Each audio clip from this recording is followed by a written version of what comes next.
Alright, just a quick update. I thought I'd show you where I'm up to. I've been doing quite a bit on it lately. Had a bit of time off, so I'll let you know what I've been doing.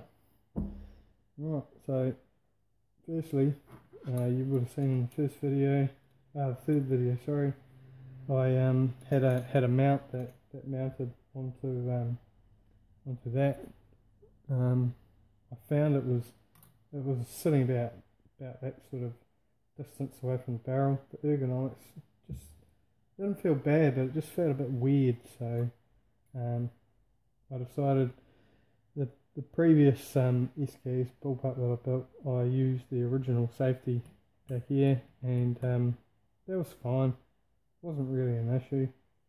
It was easy to get at, so I've decided to carry on with that, do it that way, just so I can get the ergonomics feeling right, because that's probably more important. So basically what I ended up doing is I cut all the bit off the top. I put it on a belt sander to sand it flat. There's quite a bit of work in that. I hit it with a file, and I think I've got it looking pretty good now, so quite a lot of work in doing that though, to be honest. I then cut a groove so that the rod can feed through to the trigger, and I'll show you the different trigger shoe.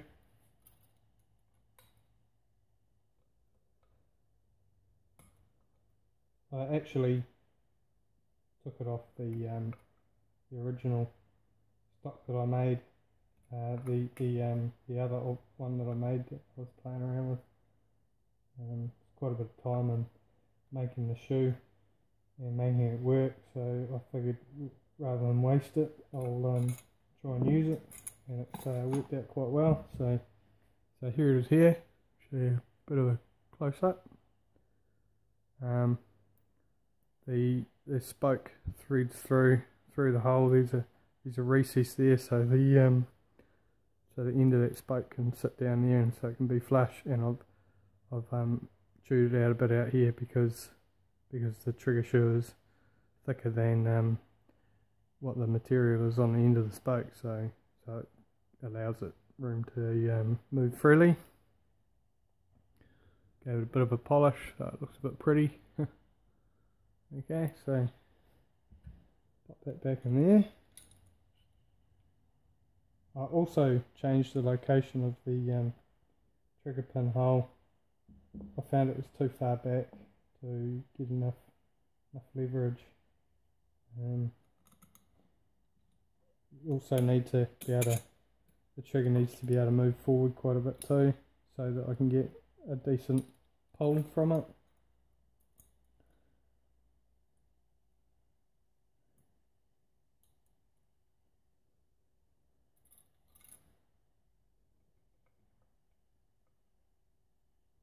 Use the tools. They're only basic here.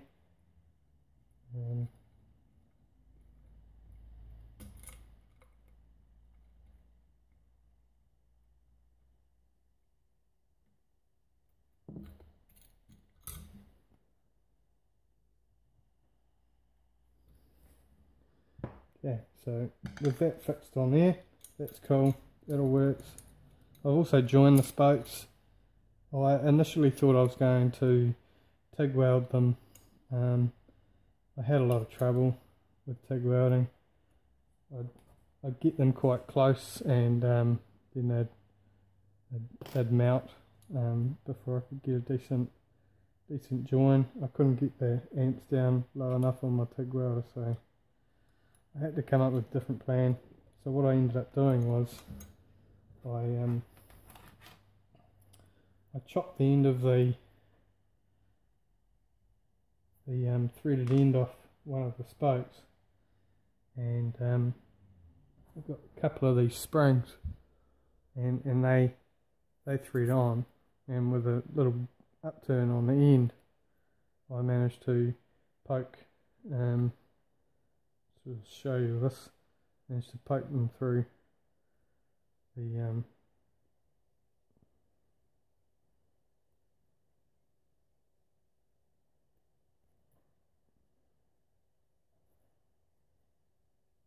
spring, so they're both poked through. Well, it's a bit hard to show you now, but it did work.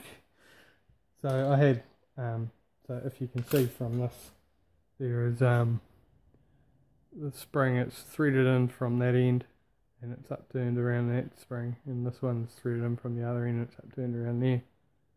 And then I pulled them apart a little bit and filled it up with epoxy resin. So once it's pulled back tight together and the glue had gone off, it formed quite a tight bond. I then ground off the remaining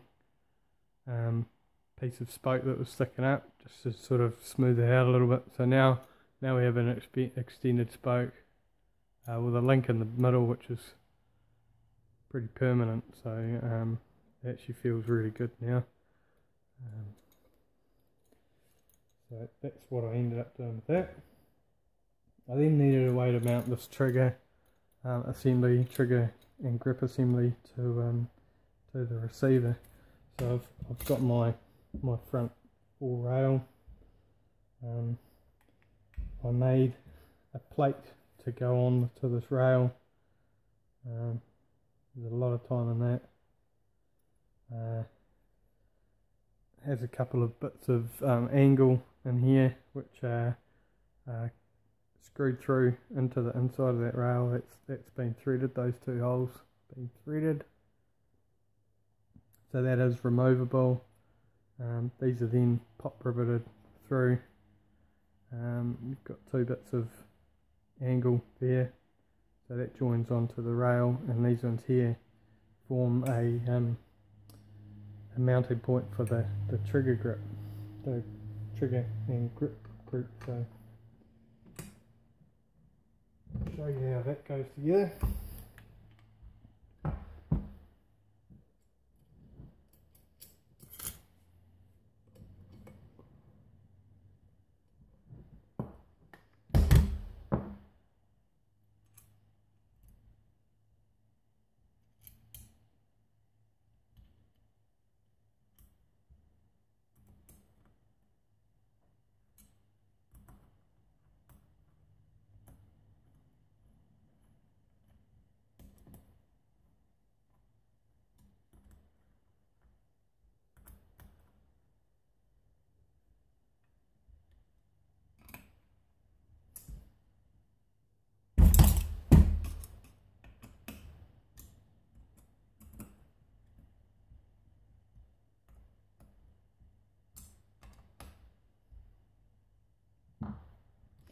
Okay, so that is now fixed on here, really solid. These top bits are quite tight. You need to knock them on with a rubber mallet or something. They fit very tight onto that gas tube, so makes them very solid mounting. Then I've cut the front off this crossbow, and it actually fits really well into the original stock front location point. So if I turn it around, so if you can see, that actually slots, that slot there actually slots in, that piece there slots into that slot, so that works quite well.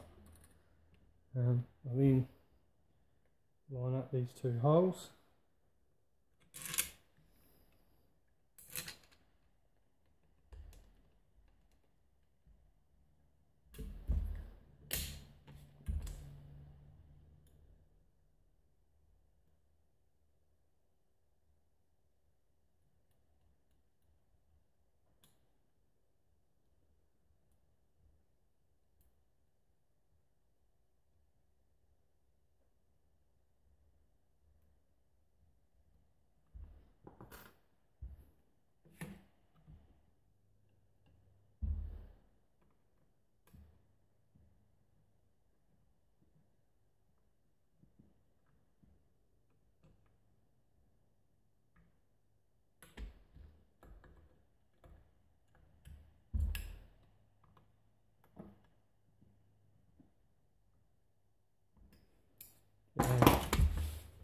I also put the plastic grips back on there, which you might have noticed.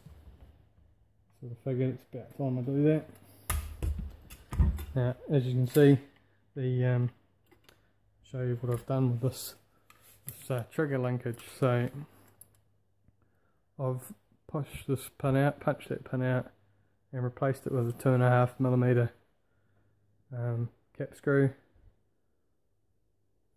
That goes through onto this little lever here. There's a plastic, I don't know what I got that from something, bit of plastic with a bolt through it so it doesn't damage the trigger, so it sort of slides on it smoothly. I've slotted that hole at the back of this. It allows for that tilting movement to not bind the spoke nipple. So I'll show you how that works. That's the spoke nipple. They come with the spokes when you buy them. That just pops through that hole.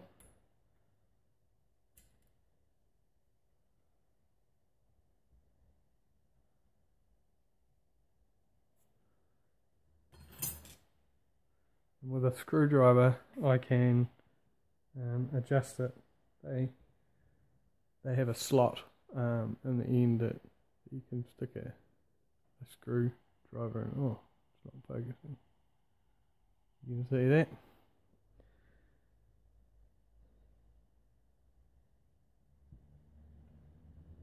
So that allows me to remove any excess take up in the trigger mechanism.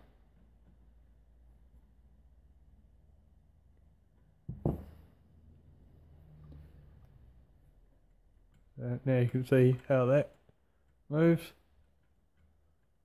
There's a little bit of extra movement in here. I will have to do something to stop that getting in the way of the mag well when I do a magazine conversion, but we'll worry about that later. So if I rack that, you can then see if I pull that trigger. So yeah, so it works quite well.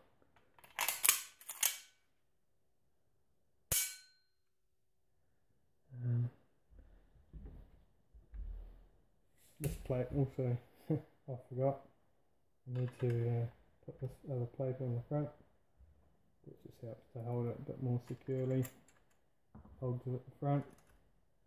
Also allows me a place to mount a bipod or a foregrip or a light or whatever I see fit.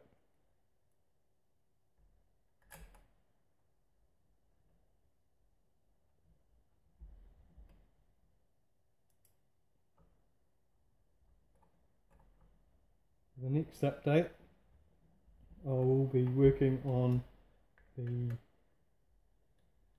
stock, I think.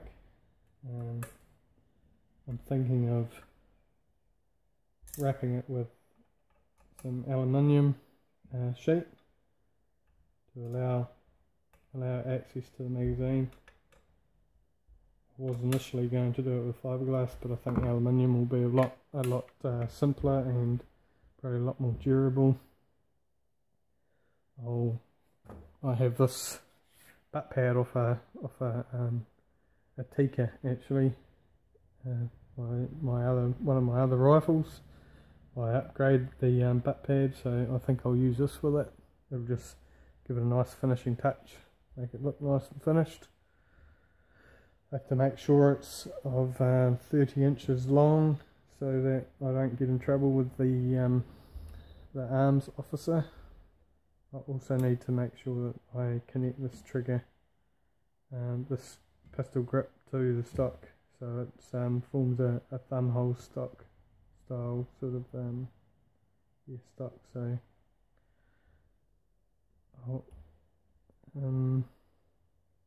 yeah, So it's about that to do. There's also a bolt cover.